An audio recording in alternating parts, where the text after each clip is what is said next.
Hi everyone, welcome back to the channel.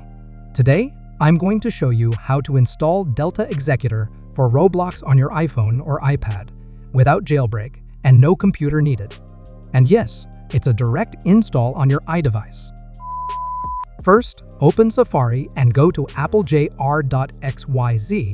This is where we'll be installing Delta directly.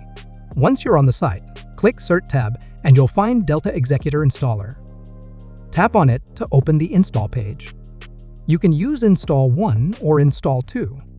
Now tap Install. A pop-up will ask you to confirm. Just hit Install. This will add the app to your home screen. If you see Untrusted Developer, don't worry, next step will fix that. Before opening it, go to Settings, General, then VPN and Device Management, and tap Trust on Delta Executor app. Now you're ready.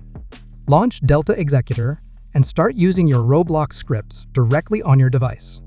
And that's it.